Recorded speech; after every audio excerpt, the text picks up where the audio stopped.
Good morning student. Today we are going to discuss our micro lesson plan number 8। आज की जो skill है वो है प्रोबिंग क्वेश्चनिंग स्किल।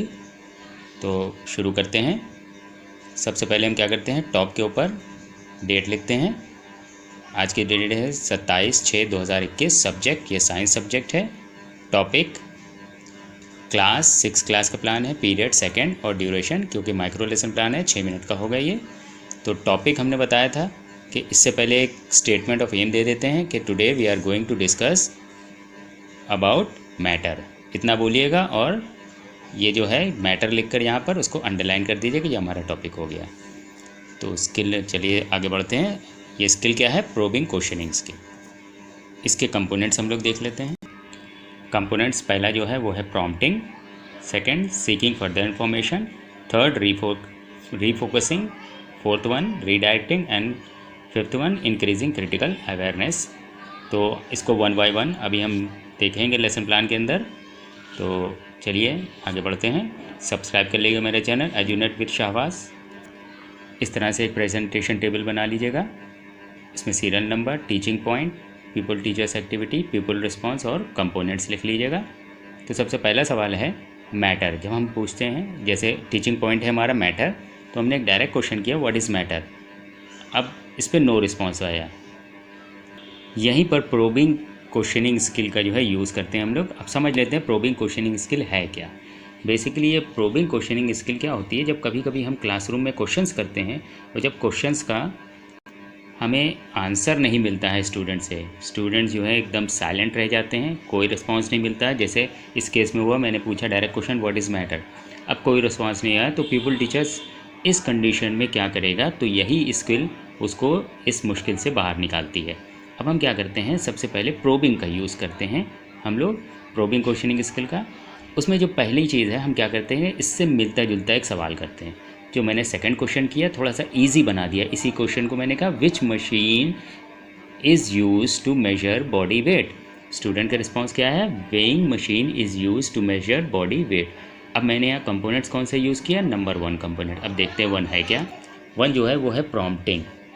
अब प्रॉम्प्टिंग बेसिकली होती क्या है कि स्टूडेंट को हम लोग इनकरेज करते हैं। उससे मिलता जुलता हमने क्वेश्चन किया, जो इसका स्टूडेंट आंसर नहीं दे पाया, तो हमने क्या किया कि उसको इनकरेज करने के लिए उससे एक आसान सवाल पूछा, जिससे उसको इनकरेजमेंट मिलेगा, उत्साह भर जाएगा और स्टूडेंट उसका आसानी से आंसर दे देगा। तो हमने यहाँ पर क्या किया, प्रॉम्प्टिंग किया। ठीक है, सेकंड क्वेश्चन हम कर रहे हैं, who else uses weighing machine. तो हमारी प्रोबिंग क्वेश्चनिंग का नेक्स्ट क्वेश्चन क्या, who else uses weighing machine. तो स्टूडेंट से आंसर क्या आएगा, grocery stores, doctors, vegetable vendors etcetera uses weighing machine. अब ये क्या है कि taking answers from different students. यहाँ पर हम क्या कर रहे हैं कि एक स्टूडेंट से आंसर नहीं पूछ रहे हैं। हमने कई स्टूडेंट्स को, पहले एक स्टूडेंट से मैंने पूछा कि where else uses weighing machine, तो एक स्टूडेंट ने कहा होगा ग्रोसरी स्टोर्स। फिर दूसरे स्टूडेंट को खड़ा किया और कहाँ पे यूज़ होती है, तो स्टूडेंट ने जवाब दिया डॉक्टर्स।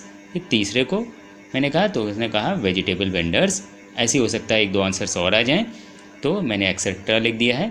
तो ये क्या किया हमने, दूसरी और चौथी मैंने कंपोनेंट्स यूज़ किया, दूसरा और चौथा कंपोनेंट यूज़ किया। देखते हैं सेकंड और फोर्थ कंपोनेंट कौन सा है।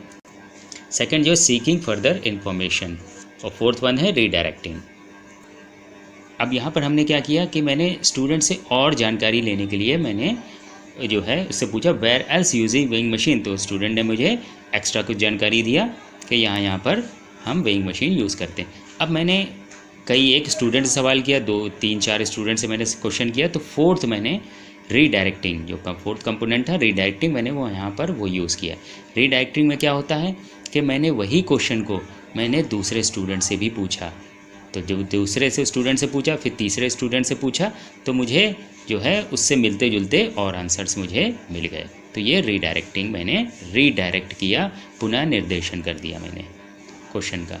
फिर क्या है, नेक्स्ट क्वेश्चन करते, which one occupies larger space, iron bar और एयर। स्टूडेंट का आंसर आएगा air occupies larger space than iron bar. ठीक है, क्वेश्चन क्या था, which one occupies larger space, iron bar और एयर। यानी एक लोहे का छोटा टुकड़ा ज़्यादा जगह घेरता है कि हवा। तो स्टूडेंट का आंसर क्या आएगा कि उन्होंने कहा कि air occupies larger space than iron bar. तो यहाँ पे कंपोनेंट्स कौन सा है, थर्ड। अब थर्ड क्वेश्चन क्या है, रीफोकसिंग। थर्ड कंपोनेंट्स है हमारा रीफोकसिंग। रीफोकसिंग में क्या होता है कि हमने जो मैंने अभी ऊपर क्वेश्चन किया था, मैंने उसी के ऊपर मैंने रीफोकस किया है। जैसे पहले स्टूडेंट ने आंसर दिया था कि weighing machine is use to measure body weight. अब मैंने पूछा कि which one occupies larger space, iron bar और एयर। तो स्टूडेंट ने क्या आंसर दिया कि एयर ऑक्यूपाइज लार्जर स्पेस। ठीक है, तो मैंने उसी क्वेश्चन को मैंने और थोड़ा सा रीफोकस किया, तो यहाँ पर मैंने थर्ड कंपोनेंट यूज़ किया। अब देखते हैं अगला question, anything that occupies space and has wait is called.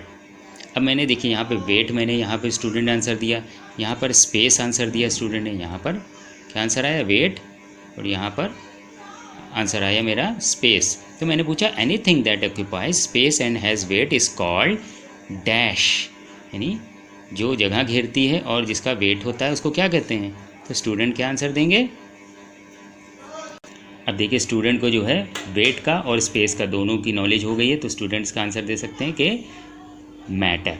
Anything that occupy space and has wait is called matter. ठीक है, तो यहाँ पर कंपोनेंट कौन सा है, सेकेंड कंपोनेंट क्या था, सीकिंग फर्दर इन्फॉर्मेशन, यानी स्टूडेंट ने इसके बारे में थोड़ी और जानकारी मुझे दिया कि जो जगह घेरती है और जिसका वेट होता है वो मैटर कहलाता है। अब नेक्स्ट क्वेश्चन करिए, why cooking gas in our home is a matter. अब स्टूडेंट का आंसर है कि cooking gas occupy space and has weight, that is why it is called matter. Components कौन सा है, फिफ्थ वन, पांचवा क्या है, इंक्रीजिंग क्रिटिकल अवेयरनेस। अब मैंने यहाँ पर स्टूडेंट की क्रिटिकल अवेयरनेस बढ़ा दिया। कैसे, अब स्टूडेंट को मैंने ये आंसर दिया था anything that occupy space and has wait is called matter. अब मैंने उससे पूछा कि जो कुकिंग गैस है वो मैटर क्यों है। तो स्टूडेंट को अब पता चल गया कि जो भी चीज़ जो स्पेस को ऑक्यूपाई करेगी और वेट होगा वो मैटर होता है। अब स्टूडेंट को ये बात पता चल गई, गैस जो होती है, जैसे सिलेंडर होता है जो घर में जो हम लोग यूज़ करते हैं कुकिंग गैस, एलपीजी सिलेंडर, वो गैस है लेकिन वो स्पेस ऑक्यूपाई करती है, जगह लेती है क्योंकि सिलेंडर में भरी हुई होती है, उसका एक वेट भी होता है, तो वो मैटर है। तो स्टूडेंट आसानी से आंसर देंगे, cooking gas occupy space and has weight, that is why it is called matter. ठीक है, तो यहाँ पर देखिएगा मैंने पूछा व्हाट इज़ मैटर, कोई रिस्पांस नहीं आया था, लेकिन मैंने जो उससे रिलेटेड कुछ मैंने 4-5 क्वेश्चंस करे और स्टूडेंट्स आंसर तक के आसानी से पहुँच गए। यही है प्रोबिंग क्वेश्चनिंग स्किल। मैंने सारे कंपोनेंट्स का यूज़ कर लिया। अब आगे बढ़, अब पहले की तरह हम एक ऑब्जर्वेशन टेबल बना लेते हैं। यहाँ पर इसमें serial number, components, rating scale, frequency लिख लेते हैं हम लोग। 1 से 5 तक के जो भी अभी हमने कंपोनेंट्स डिस्कस किए थे वो 1 से 5 तक के हम लोग एज सच लिख देंगे। फिर रेटिंग स्केल में 5, 4, 3, 2, 1 हर एक कंपोनेंट्स के आगे रेटिंग दे देंगे हम लोग। और 5 का मतलब है अगर ये आपको इसमें कुछ नहीं करना है, आपके सुपरवाइज़र इसमें आपको मार्किंग देंगे। अगर उनको लगता है प्रॉम्प्टिंग कंपोनेंट्स में आपकी परफॉर्मेंस 5 है तो उनको 5 ही दे देंगे, इसका मतलब होता है वेरी गुड। सेकंड में मान लिया उनको लगता है कि 4 देना चाहिए तो 4 का मतलब होता है गुड। थर्ड में 3 का मतलब है सेटिस्फैक्ट्री, 2 का मतलब नॉट सेटिस्फैक्ट्री और 1 का मतलब होता है पुअर। तो वो आपको रेटिंग देंगे। उसके बाद सजेशन फॉर इम्प्रूवमेंट्स, आपकी टीचिंग को सुधारने के लिए, इम्प्रूव करने के लिए वो कुछ सजेशंस यहाँ पर दे देंगे और यहाँ पर अपनी सिग्नेचर करके आपका लेसन प्लान यहाँ पे कंप्लीट हो जाता है। ये प्रोबिंग क्वेश्चनिंग स्किल बहुत ही इंपॉर्टेंट होती है क्योंकि अक्सर जब पीपल टीचर्स जो होते हैं पढ़ा रहे होते हैं क्लास में, किसी क्वेश्चन का जब आंसर नहीं मिल पाता है तो वो उनको समझ में नहीं आता अब क्या करना चाहिए। तो ये प्रोबिंग क्वेश्चनिंग स्किल उनको इस प्रॉब्लम से बाहर निकाल लेती है। आई होप आपको समझ में आया होगा। तो आज के क्लास के लिए बस इतना ही। Thank you.